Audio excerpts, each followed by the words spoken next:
Wondering what last-minute essentials you need in your classroom before school starts? Hi, I'm Cecilia Tamez, and I'm an educator support specialist. And I help history teachers feel confident and competent by providing resources, support, and solutions for teaching history. In this video, I'll be sharing some quick classroom essentials that I think are absolutely necessary because you know Murphy's Law. And as a teacher, you can never be too prepared. I also want to keep it real with you because I know sometimes it's really difficult to talk about ugly realities that come with being a teacher. But as your virtual mentor, I feel the responsibility to be honest with you and provide you with realistic and helpful resources. And I hope that none of us will ever have to use some of the resources that I mentioned on this list. Now, with that said, if you're a new teacher this year, I have an exclusive invite for you. If you feel like you've been needing additional support with curriculum, classroom management, or really building up your confidence this school year, hit me up at Teach Like an Influencer down below, and let's chat about the ways that we can make this an amazing school year for you and your student. Now, make sure you stay until the end of the video because I'll be sharing a quick way that you can find everything on this list easily and effortlessly. So let's talk about this little baby right here.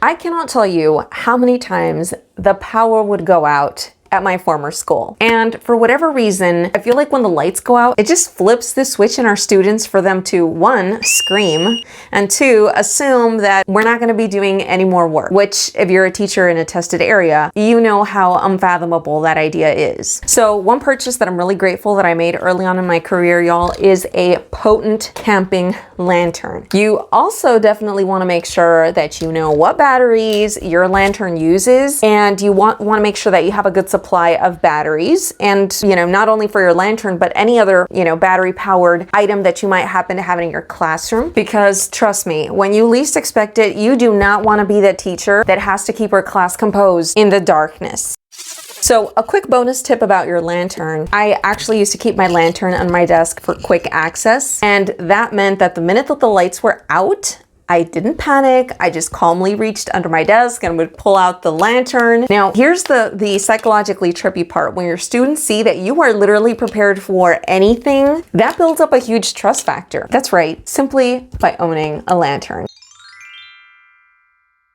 Even in a classroom where you don't typically plan to consume food, I highly suggest that you have a broom and a dustpan. Anytime that you are packing up your classroom or unpacking your classroom for the start of your school year, I'm gonna be real with y'all, you will find little critters, okay? You will find little friends crawling around, and you don't wanna be caught without a broom to take care of them. Plus, if you've ever experienced a fire drill on a muddy day, you're definitely gonna be grateful that you have a broom and a dustpan. And I can tell you who else is going to be grateful: your custodial staff. So take care of them so they can take care of you.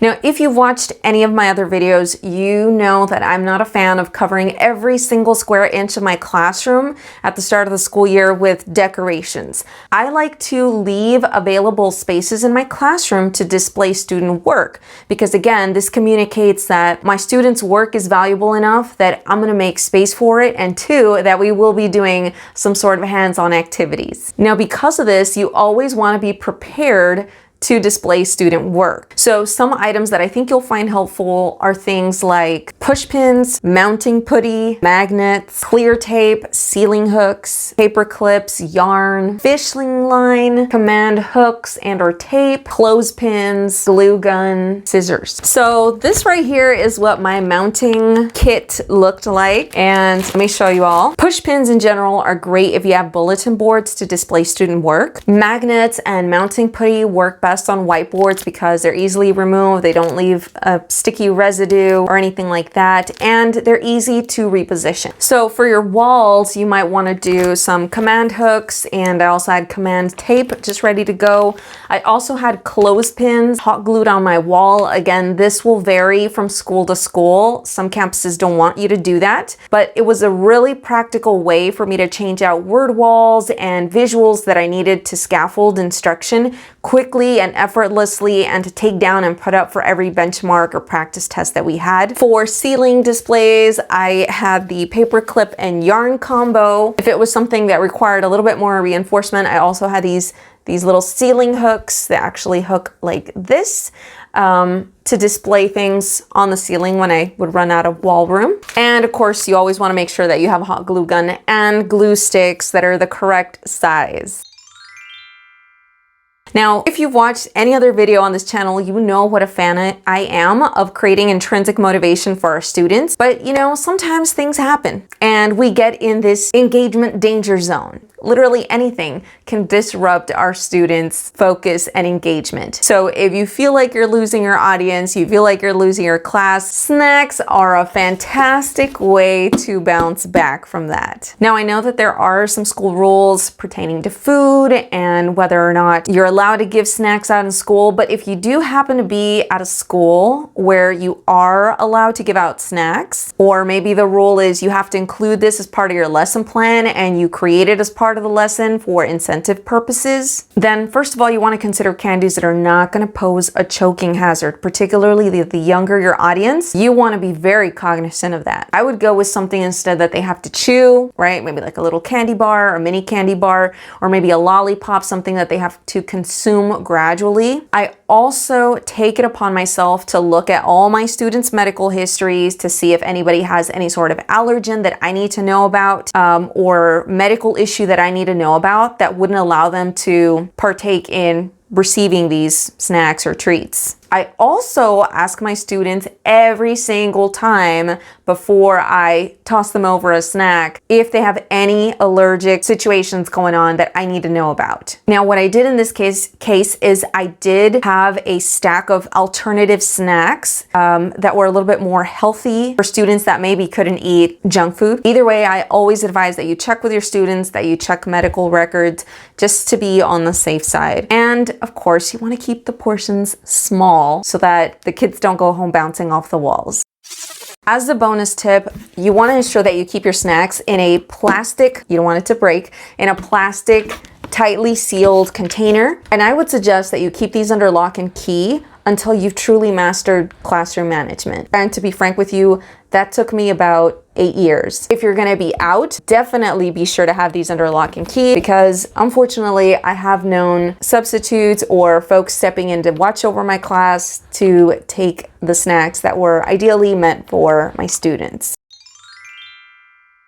So let's say you have to do some sort of test practice, which may not always be the most fun thing to do, but especially if you're in a tested area, they're necessary. So one thing I like to have in my classroom at all times are tossable toys, because in the spur of the moment, you can quickly spruce up engagement by simply turning it into a game with a tossable toy. So you can do something like a quick volleyball toss, some sort of hot potato game, basketball type game, a dice rolling game if that's what you have. You want to be sure that it's something that is light and that won't damage your classroom, particularly if you plan to use these tossable toys indoors. Now, I was looking for my little mirror so I could show you all what it looks like, but I'll try and find a sample that I can show you. Experience has shown me that as a teacher, you really do need to have eyes in the back of your head. And for that reason, if you need to have eyes in the back of your head too, and experience has shown you this, you may want to consider installing some mirrors strategically around your classroom. For example, my mom, who was a high school teacher for 28 years, she used to use her whiteboard area a lot and her desk area as well. And for that reason, she had these large rear view mirrors installed in the corners of her whiteboard, so even while she wrote, she could see behind her. Same thing for her desk area. Even when her back was turned to take attendance, she had a mirror so she could see behind her, and it also helps her to troubleshoot in case a student has a question or is asking for support.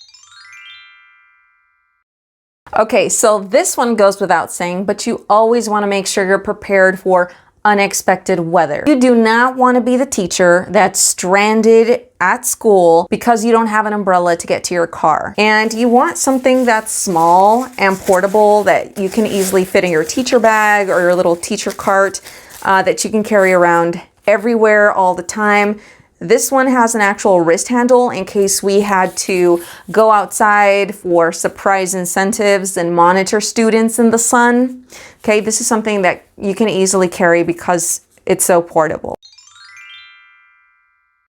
So some years my classroom was freezing cold, other years my classroom was an oven. But one constant that you'll always have in your teaching career is the need for a sweater, because you never know what meetings you need to attend in another part of the building, and you don't know what the AC situation is going to be like in there. So I used to actually keep 2 sweaters. One of them was a fuzzy warm type sweater. The other one is, and this is the actual first sweater I ever took to my classroom. This is like a windbreaker material. It does have a hoodie in case I don't have my umbrella. I can double this up for rainy day situations. If it's raining and I have duty, I'm all set to go. So get you a sweater.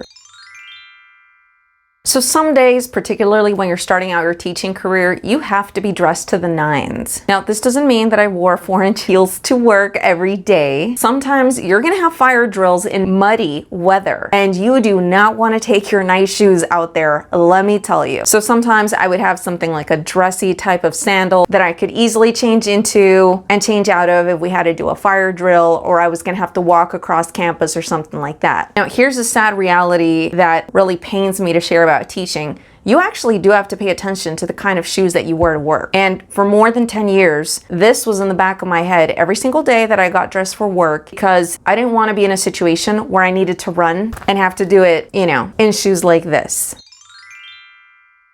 So let's talk about my personal emergency kit. So it's not a very fancy emergency bag. So some of the items that I kept in this personal kit were deodorant, floss, because there's nothing worse than having a piece of lettuce or a piece of chicken stuck in your tooth, mouthwash or toothbrush, toothpaste, Band-Aids, chapstick, feminine products, hand lotions, safety pins, bobby pins, hair rubber bands, body spray. I had a sewing kit, dry shampoo, Advil, something for upset stomach, and I personally swear by this, y'all. It's actually sodium bicarbonate. It's an antacid. I don't know if y'all can see that. Cough drops, especially the first week of school, because you are going to be talking a lot. Sunblock, tea bags, some kind of sweetener. I don't recommend having honey at school because ants will find it no matter where it is. Nail file, allergy meds, and if I was on campus today, I would definitely include a couple face masks per day in my emergency kit, an antibacterial, Neosporin, Benadryl, anti-itch cream, and unfortunately, I also opted to keep a military grade emergency medical kit, which I kept in this pencil pouch should the unthinkable happen. I did show my students what this kit was. I showed them what it was for, how to utilize it, and I did keep it not unzipped, but I did have it open and readily accessible. And I did not keep this under lock and key should I be absent or out and my students need to have access to it. So earlier in this video, I did mention I would be sharing an easy way to access all these items. So if you need these items stat, click the link in my blog below where I share all these and a couple other favorite items that I think are essential for any classroom. If you enjoyed this video, you might also want to check out my video, Classroom Setup for New Teachers, that I linked down below for you in the description to watch at the end of this video. I want your success and I'm rooting for you always. Until next time, class dismissed.